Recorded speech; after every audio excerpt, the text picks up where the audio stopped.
Hello, this is Reverend Don Lewis coming to you from beautiful Florida.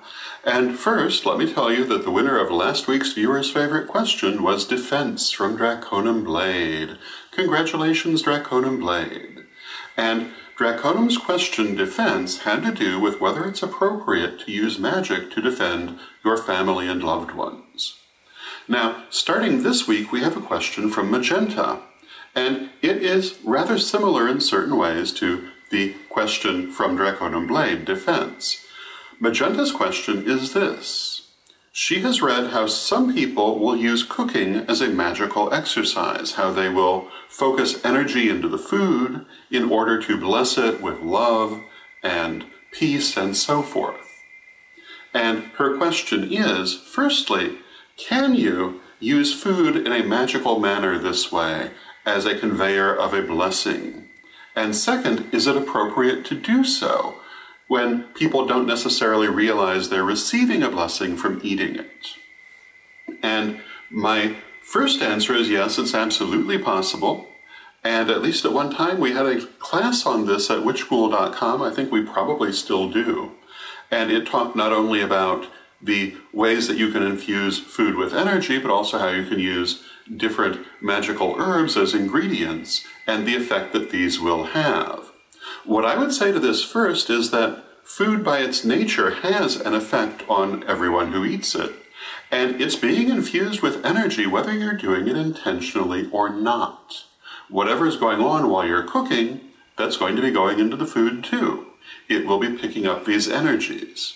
Therefore, you might as well focus on what you would like to have in that food, because it's not like your lack of focus is going to stop there being energy. Energy is everywhere, it's in everything, and it always carries some level of charge.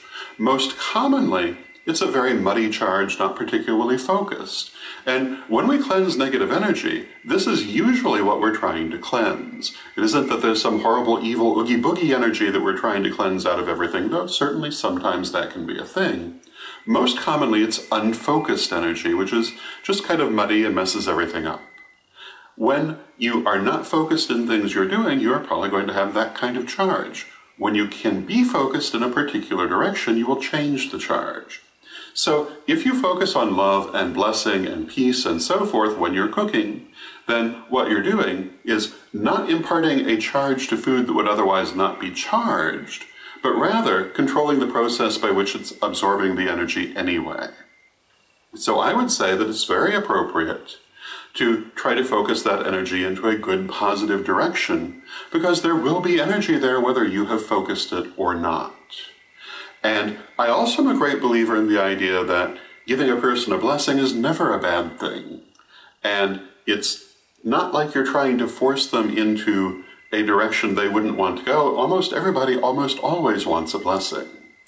And when we're talking about things like love and peace, you would impart this in other ways in your home. I don't see why you wouldn't do it this way. But again, the most important aspect of this is the fact that even if you're not consciously doing anything like this, unconsciously it's still happening. So you might as well bring conscious focus to bear on it. So these would be my thoughts on the matter. I hope you find them helpful. And until next time, may you blessed be. Pray for peace. Pray for love. Pray for stability. Pray for the nation where you live. Pray for the world. Hello, this is Reverend Don Lewis coming to you from witchschool.com. Are you looking for the best in pagan and magical education? With more than 12,000 pages, witchschool.com is like having your own personal library with individual learning assistants to help you study. And Witchschool's Anyone, Anytime, Anywhere education system is available any place on Earth, anywhere you are and anytime you want it, as long as you have an internet connection. Witchschool's lifetime memberships are a great value. They really do last a lifetime. They've been there for years and they'll be there for years to come. So get your membership today at witchschool.com.